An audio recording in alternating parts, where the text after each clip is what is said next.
Hey guys, today is March 5th, 2025. I'm out here picking longleaf pine needles. Right here in my hand is around $13, $14 worth, 8 ounces. And in the bag, including this in the bag, it's a little over 3 pounds, which would put in my pocket $81, because I get in my pocket 27 a pound, and the gross amount what I sell a pound for is $41, and a pound is 1 pound 2 ounces, and 1 pound 2 ounces, which is 18 ounces, I'll get $41 gross after shipping and taxes and paying the website. I'll end up with 27 in my pocket for 1 pound. Now this is a little over 3 pounds, probably 3 pounds 6 ounces. So this would fill 3 1 pound orders. So this is $81, 27 times 3. All right, guys. And now I'm gonna put these in. Here, you can see in the bag what I got. And yes, it's around 3 pounds. It's around 3 pounds in this bag. The bags, they changed the bags around a little. They got longer handles on them. Okay. Well, I've been out here for probably an hour and a half, an hour and 40 minutes. And I managed to pick that 3 pounds, 4 ounces, whatever it is, 3 pounds, 5 ounces. But I sold some longleaf pine needles today. What did I sell today? I sold 2 1 pound orders and 1 2 pound order. I didn't sell a lot. I sold 27 times 2 in my pocket, 54, and then 45, or $100. I sold $100 today. It's expected to be a little slow right around this time of the year. So today I sold 100. What was the gross amount? 41 times 2, 41 and 41, 82. And then for the 2 pound order, it was 67. So 67 and 81. 67 and 81 is oh boy, my math is bad. Okay, here's the 8, 68, and 140, 148.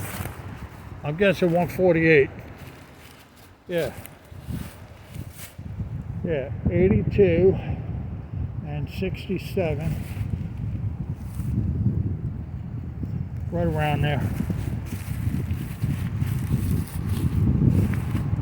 67 or 66, I don't know, 82 and 66 would be, yeah, 68, because if I add two to that, then that becomes 68, and then I go 80, it'll be like 148, so yeah, it's right around there, $148, so I've been out here about an hour and a half, and the reason I pick is I have to pick a little bit every day. I have to keep my stockpile going.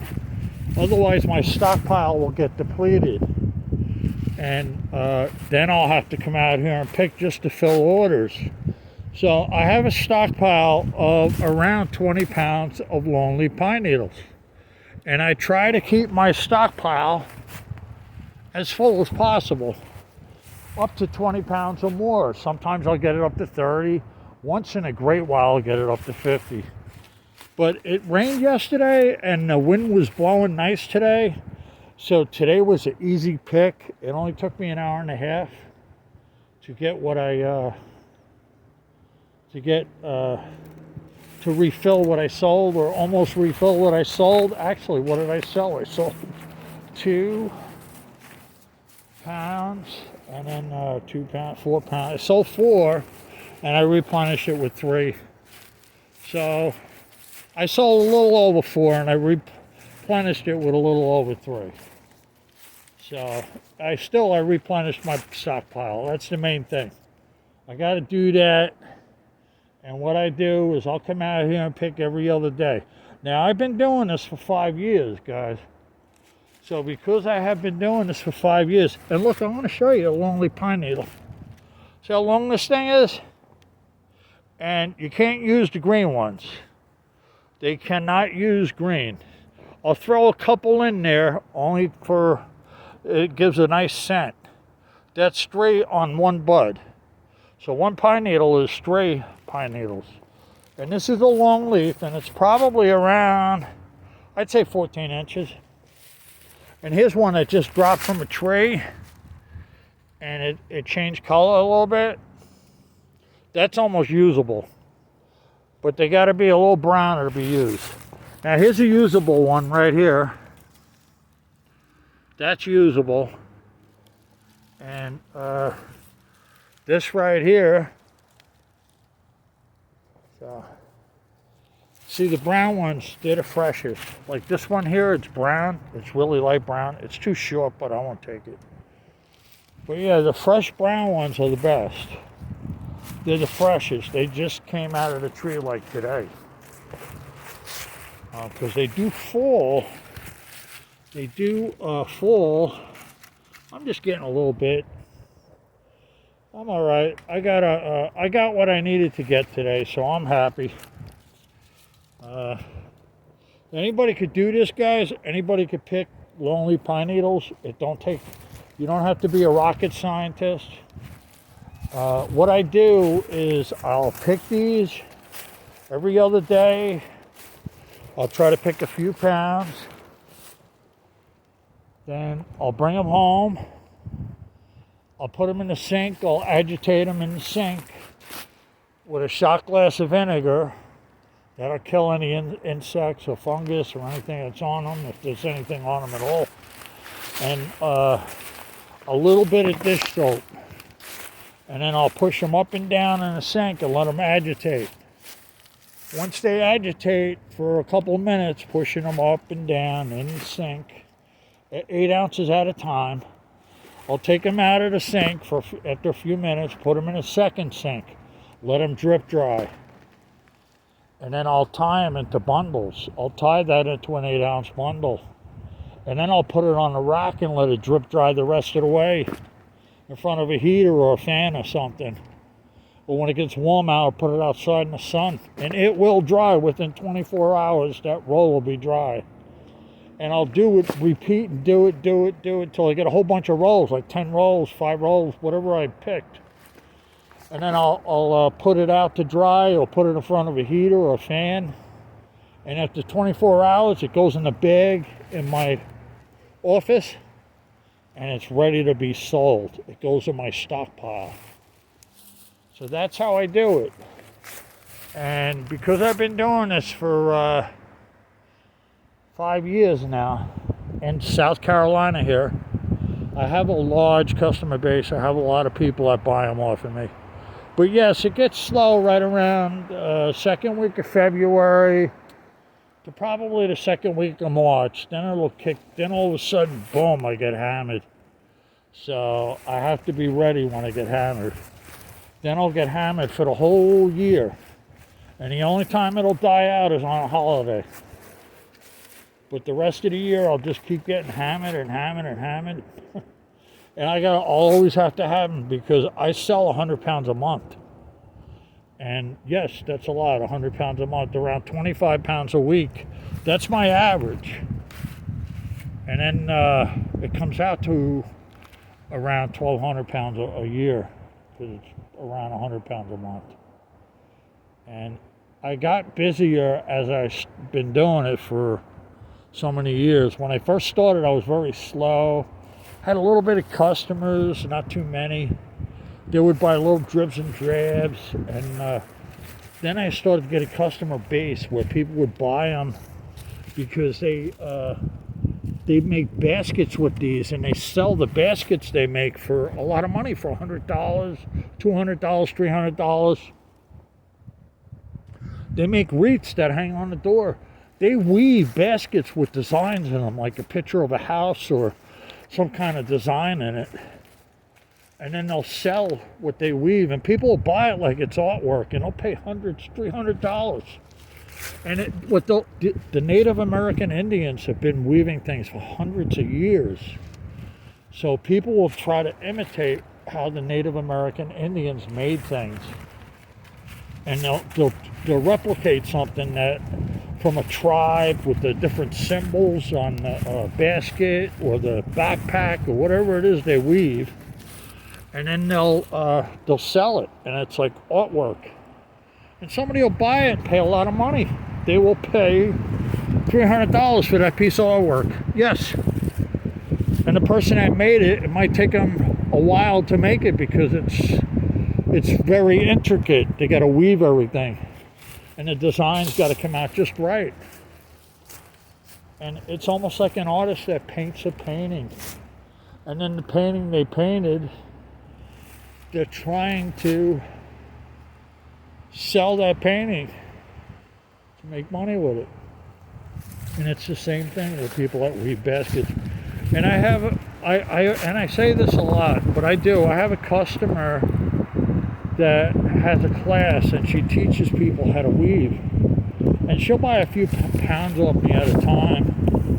And then she'll have like a class of 10 people. And because she had told me, please don't send me any green ones at all in my batch, because she has students, and her students might weave with them by mistake because they don't know any better. And what happens with the green ones, whatever they weave, the green ones, when they dry up, they'll shrink. And when they shrink, the basket will get loose. The door wreath will get a little wobbly, whatever it is they make, the placemat, whatever. They also make big, large placemats that they hang, that people will hang on the wall. And it'll have like a design and a work of art. And they just weave all kinds of stuff with these baskets. There's a lot of money in it. And it's a big market. You know, when I first started doing this, I didn't realize how big the market was. I was like, nah, I'll probably just sell a little bit of here and there. And all of a sudden, I was doing, like, within a couple of years, I was doing 50 pounds a month. And I was like, whoa, this is pretty good. And now, fast forward, 5 years, I'm doing 100 pounds a month. And I'm pretty notable on the website I sell on. I sell on E as in Eddie, T as in Tom, S as in Sam, Y as in Yarn, Etsy, yes. I sell on Etsy. It's a craft site. And a lot of people that buy off of me buy from that website. They just buy off of me because they're on that website. And I even had, in the past when I first started doing it, I was selling them on eBay. I didn't know any better. And then people were trying to chisel me down and stuff. And then I realized, okay, I got to do this other site. And I did Etsy, and it was very slow in the beginning. And fast forward, it's like a rocket ship. So not only do I do this, guys, I've been gemstone hunting. It's a new venture I'm doing. And I've been going out and getting a lot of gemstones and stuff. And when I say gemstones, oh yes, I did get sapphires and stuff, and some very valuable gems. And a lot of 90% of my gemstones are quartz, and they're rare quartz. They're like blue quartz or red quartz. That's red and citrus quartz and different colors, and olive green quartz. And different color quartz are rare and valuable. Olive green quartz is rare and valuable in certain types. And the red quartz is a little rare, and that goes for a good amount. That goes for anywhere from 15 to 20 a pound. And the same thing with the blue quartz is really rare. And I've been investigating it. That goes for a little more money. And the citrus goes for around 16 a pound up to 25. So I got hundreds of pounds of quartz. I got petrified wood, hundreds of pounds of stuff. I got fossils. I got a lot of stuff, and I'm going to sell all this stuff on the website I'm on. So this is a whole new venture for me, and I'm going to be doing it not too far in the future. I've got a 1,400 pound stockpile of gems to sell, so I'm all set to do it. And the good thing about the stones, you can leave them as long as you want. They ain't going to go bad. The pine needles, you know, you got to constantly pick them, and within a couple months they get really dry. So, but if you're selling like me all the time, you don't have to worry about that. So if you're thinking of buying a pine needle, if you're thinking of picking pine needles and selling them, now let me let you know, they only grow in zones 7, 8, and 9. So if you're in these zones 7, 8, 9, if you're in Virginia, all the way down to Florida, they grow. Now going west, it's all the southern states, and it's out as far as I think Texas, and only certain parts of that state. And then that's it. They don't grow anywhere else, I don't believe. So you won't be able to pick them if you don't live in these areas. If you do live in these areas, just go out and start picking them, and just get a little stockpile going, wash them and stuff like I said. And when you get a little stockpile, just put them in a bag. They'll stay good for a few months. They'll stay good for a while. Really, they'll stay good like 3 months, you know, before they really dry up. And even then, they're good.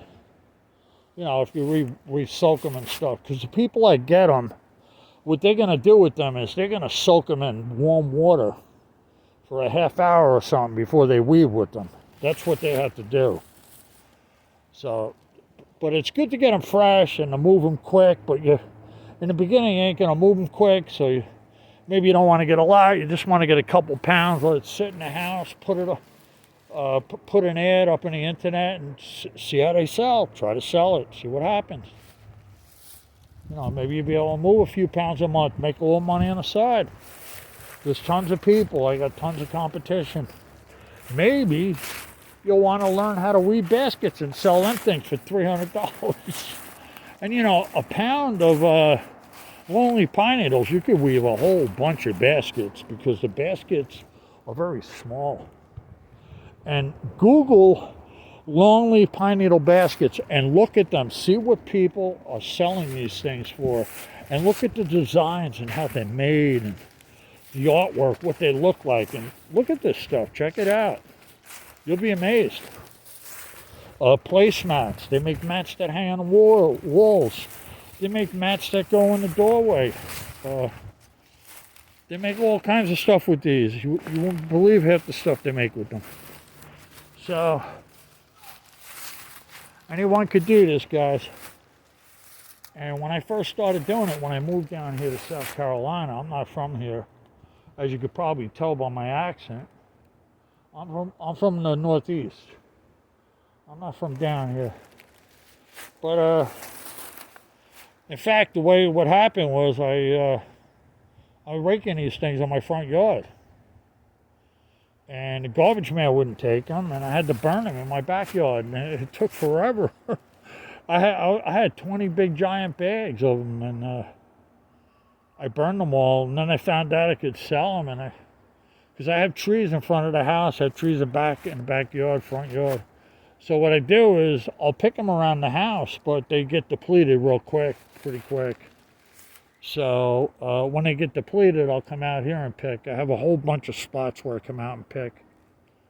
And it's no problem because most of the areas, the parks and stuff, what they do with these things is once they get too abundant, they burn them.